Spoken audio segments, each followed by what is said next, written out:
This is Stay Paid, the marketing podcast that gives listeners a competitive edge to stay motivated, find inspiration, and discover proven real-world tactics from some of the best marketers across the nation.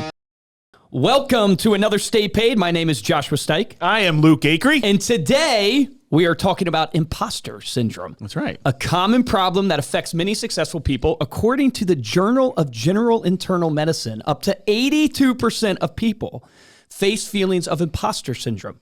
Imposter syndrome is the feeling that you don't deserve your success or you're going to be exposed as a fraud. It can make you feel anxious, insecure, and like you're not good enough. If you're a business owner or sales professional, you are probably familiar with this feeling. But the good news is, imposter syndrome is something that can be overcome.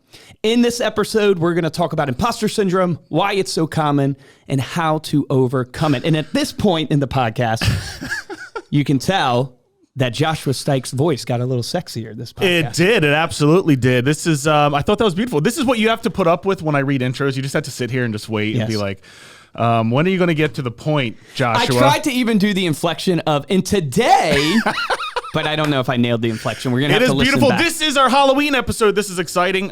We blew our budget on episode 500, so we decided to just swap places. And you have to check out the YouTube video in order to get this in all of its experience. But I'll tell you one thing about imposter syndrome. Those stats that you read, 82% of people suffer from it. I think the other 18% are lying to themselves. Yes, they are definitely lying to themselves. And I'll tell you guys, if you want to see what a bald Luke Acree looks like, I sent a picture to my wife, and she said, wear it home. Really? Tonight. No, she did not say that. Wow. We took the Halloween episode and we took it from PG to PG-13. You almost made me feel better there. Almost. You know? Sorry, brother. Sorry. So let's talk about imposter syndrome. So imposter syndrome is the feeling like you don't deserve your success. Absolutely. Anybody who has started anything, anybody who has stepped out to be a front man in anything has always felt this. I know that I have felt this in my career here, where you're constantly putting yourself in a situation, doing things that you don't know how to do, because that's where growth is, and that's where obviously the fruit is. But you feel like you don't deserve it. You got lucky, and you feel like maybe the one-hit wonder if you've made it a little bit. So discuss, I don't know, have you ever felt imposter syndrome in your journey here at Reminder Media? This morning. Absolutely. Yeah. I mean, look, when I started working here, I was 20 years old. And by the time I was 22 and we had a company and I had to start hiring people and managing them. It's so funny because in the beginning, you almost don't think about it. You just do it. And then at some point after you've done it for a little bit, you go, holy crap, I should not be doing this. Like you gain, it's that Dunning-Kruger effect, right? Mm-hmm. It's the fact that the more that you know in something, the less confidence you have, the less you know, the more confidence you have. And so you go through this period of time where you start thinking, oh man, do I really know what I'm doing? Because you're learning so much more. So I would tell everybody out there, like, if you're feeling that way, it's because you're winning. It's actually because you're succeeding. You are accomplishing something, or else you would never, you wouldn't even be at that point where you felt like you shouldn't belong if you didn't do the things to get you there where you do belong. It reminds me of a Tom Brady quote. I was listening to Patrick Bet-David's podcast that good old Luke Acree over here to my left sent around to the senior leadership team. I'm glad you watched that. I was hoping you would see that. Exactly. So I was watching that, and Tom Brady made the comment, which was very good. He said, what I know is limited. Mm-hmm. What I know is limitless. And what he was talking about was this whole concept of the more and more he would understand the quarterback position and understand winning in the NFL and being a great leader, the more and more he felt like, wow, what I know is so limited. Yep. And I feel almost like I don't even deserve this. What I don't know is so limitless. But that actually is a freeing thought, that once you understand that, once you have humility versus this arrogance, that humility actually can help calm your symptoms of imposter syndrome. So just to kind of go off of the symptoms of imposter syndrome so people know, you have this feeling like you don't deserve success. So if you find that you are constantly apologizing for yourself, you are acting like you don't deserve something or that you did something wrong, maybe you suffer from imposter syndrome. If you feel like you find it hard to accept praise, I don't know if this a lot of times is me. Whenever I have spoken somewhere or people compliment us on the podcast, I'm thinking to myself, yeah, but you don't realize I just, used Bard and ChatGPT to help me look up stats now. But, you feel that way. It's hard to accept praise. You could be suffering from imposter syndrome. If you are constantly comparing yourself to others and feeling like you don't measure up, you could suffer from imposter syndrome or feeling like you're always on the verge of being exposed as a fraud. Yeah. This one really rang home for me. Yeah. Because we are constantly putting ourselves out there on social media. And I'll just get really real with everybody because I'm Josh and Josh gets really real, and emotional on these podcasts. And Ethan's laughing back there. But no, this is serious, is that we put ourselves out there on social all the time. And one of the hardest things for me is we're not that successful at social.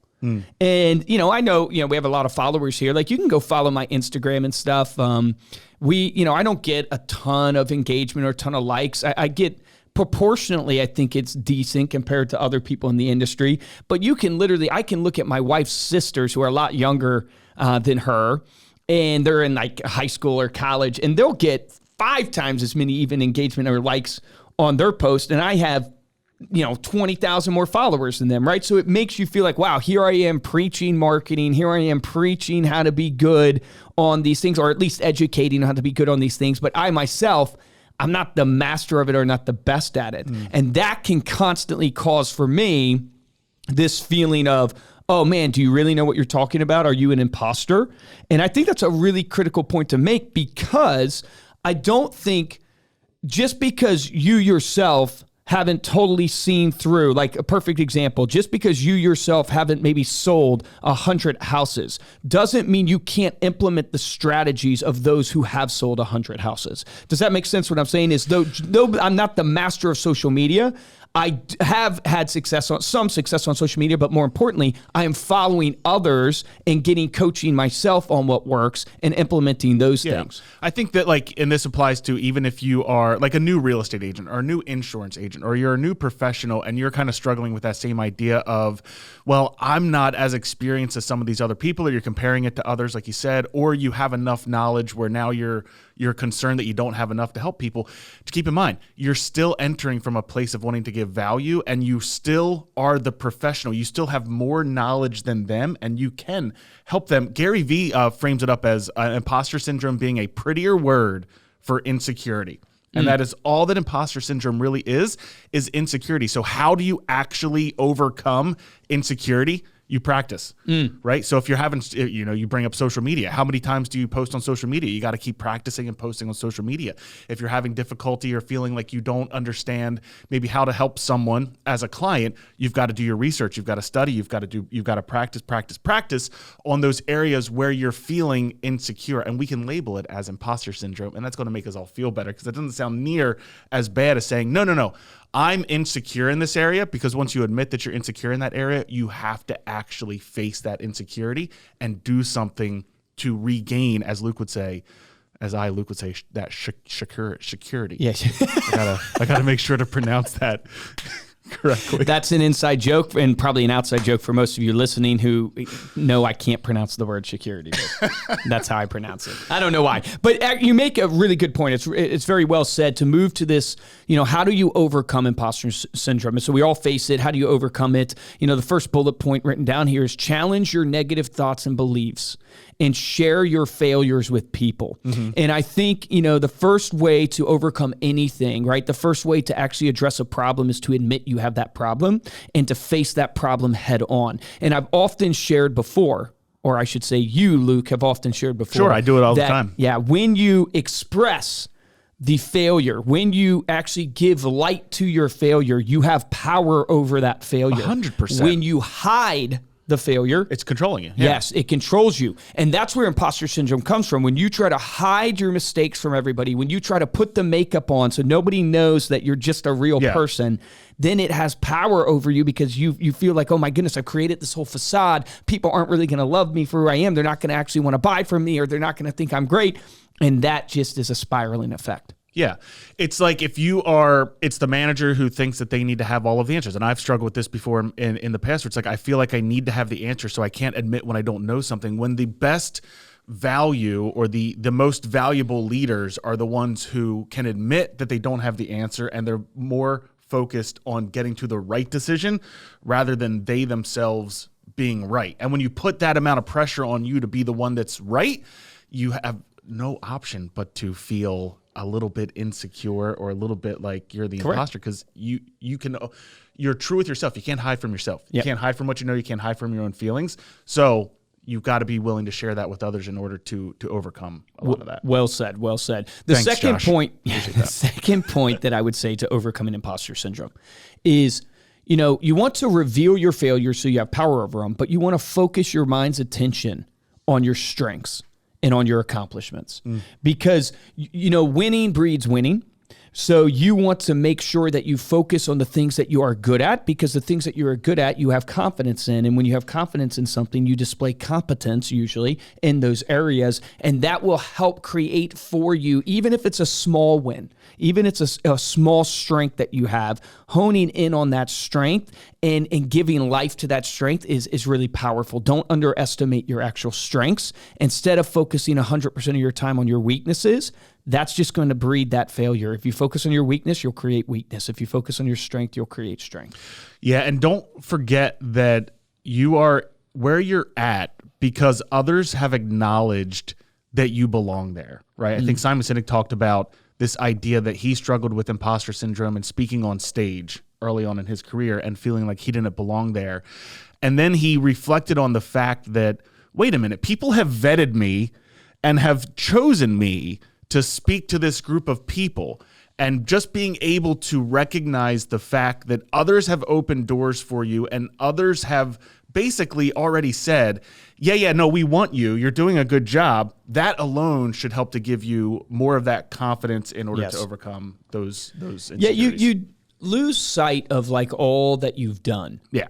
Like you think like, man, we've been at this for well over a decade now and have worked with thousands and thousands of people. We've done almost 500 episodes? But it's a sign of ambition. Like it's a sign of being able to like never being satisfied or feeling like you're never achieving your highest goal. Like that's a good thing if you learn how to embrace it and then use it in a healthy way. I think it was Ed Milet who said meet a winner, they're going to never think that they're winning. Meet a winner, they're never going to think they're the hardest working person. So we're recording this a day after the Eagles won their third game in a row. They're 3-0. Nick Sirianni at the press conference. What did he say? He said, we're not even. He said, we can play better. We can play better. Why? Because we're not even as good as we're going to be. This is the third game of the season. Yeah. We're not the best version of ourselves. So, yes, we're going to make some mistakes. They're 3-0, and all they're worried about is, hey, we're not even as good as we're going to get. So you can almost look at your imposter syndrome feeling of I don't deserve to be here, we're not playing well, or we can play better. Almost, it's like, every great person thinks that. So you're in good company. I love this quote that I wrote down with Seth Godin. He put this in a blog post. He says, when you feel unworthy, any kind response, positive feedback, or reward feels like a trick, a scam, the luck of the draw. Meaning like you have to see yourself as worthy to be there. And one trick to actually do that is to understand that, hey, yes, I'm worthy to be here, not only for my experience, not only for my passion, not only for my work ethic, but because this feeling that I'm feeling shows that I'm worthy to be here, because that's what winners feel. They always feel like they're unqualified. They always feel like they could work harder. They always feel like they could give more. So you're in good company. And that leads to my next point, which is how do you overcome imposter syndrome? Surround yourself with positive and supportive people. You have often said it is most critical the environment that you're in. So the environment you place yourself in is going to breed in you what you think about yourself. And so if you surround yourself with positive and supportive people that speak life into you, that can help you overcome imposter syndrome. And I would tell people, man, this leads to kind of the final point is don't be afraid to actually get a therapist, to get a coach. Yeah. I'm just realizing in our journey here, man, you can spend the thousands and thousands of hours in the school of hard knocks going up and down and learning, or you can go find someone who spent those thousands of hours and have them speak into your life. And I'd much rather do that. I'd much rather go find the person with the experience, the mentor, the coach. I'm leaning more and more towards because I did group therapy once, and it was incredible once you get around a group of people that are going through the same thing that you're going through.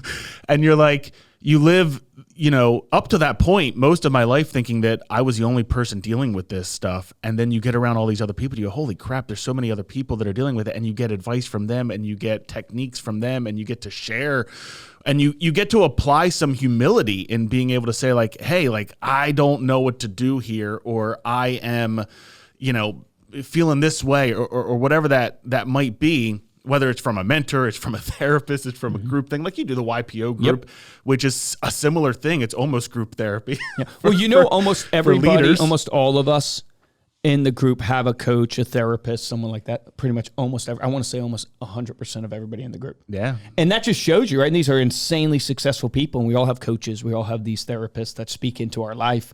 And it's because you need people to affirm what you're thinking. And if you're not meant to live life alone, or at least I don't think you're meant to live life alone. Well, come along your side and then also offer other ideas or suggestions without a perceived agenda, right? Sometimes it's hard to like take other people's, you're never quite sure like, oh man, is there an agenda here? But whenever you have someone like that you can trust, a coach, a mentor, a therapist that can give you advice from your perspective, like can come on the same side of the house with you and look at the same side of the house and assess it along with you and then give you their feedback is invaluable. Yeah, it's so good. So, all right, there you have it. If you suffer from imposter syndrome, apparently this turned into why you should get a therapist. Yeah, you should get a therapist. Yeah. Well, after looking at Josh and I for the last 15 minutes, you're definitely going to need one in our costumes here. But thank you so much for listening. You can go to staypaidpodcast.com for the show notes and the video of this episode. And if you're looking for ways to support the show, head on over to Apple Podcast or Spotify and leave us a 5-star review. And the best way to show your support, as always, is to share this episode with someone that you know. Give them this therapy for free. But speaking of imposter syndrome, yes, I've realized after this podcast that half of my coworkers are imposters. Really? Yeah, they pretend to do tasks all day and they sabotage everything. That was kind of a burn. That's an Among Us reference, right? Yeah, exactly. But okay, here's another one for you. I got another one. This is great. This is amazing. I went to group therapy meeting for those suffering from the imposter syndrome. Okay. If they only knew that I did belong there. Wow, there you go. That was good. Wow, well done. What about this one? I came up with a third one. He's on for a roll. You guys. I don't even get that one. Well, right, because I went to a group therapy meeting for those suffering from imposter syndrome. Imposter syndrome, okay. Meaning they think they belong there, but they don't. Oh, yeah. Okay. If they only knew that I did belong there. Wow. Now I know what it feels like to be in this seat. Holy crap. I am so sorry that I've done this to you. This one's more dad joke style. Okay. What does an imposter potato say? What does an imposter potato say? Yes. He's an imitator. I'm a tater. Imitator. I'm a tater. I'm a tater. Okay, one last one for you and we'll wrap it up here. What do you call a fake postman? I don't know. Okay, go ahead. An imposter. Poster. Hey, if you want to get a hold of me or Luke, you can email us at podcast@remindermedia.com, or you can find us on Instagram. We are at Stay Paid Podcast.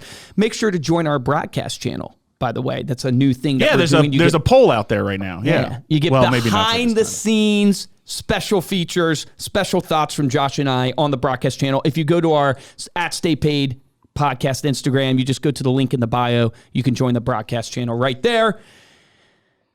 For this episode, I'm Joshua Stike. And I am Luke Acree. And guys, remember, if you are struggling with imposter syndrome, I don't even know if we got to this point or this tip, but what I would recommend everybody, your action item for this episode is to give value. Shift your mindset from feeling like you have to be the expert or feeling like you have to have all of the answers or you have to be a perfectionist. Shift it to when you're working with your clients, whether you're working with your team. How can I add value to this relationship? How can I add value in this speech? How can I add value to this client? And if you shift from feeling like you have to do it perfect to just focusing on adding value to those around you, you will automatically, naturally overcome this feeling of imposter syndrome. Remember, the difference between top producers and, from what I've heard, mediocre producers is top producers take action, so take action on that today.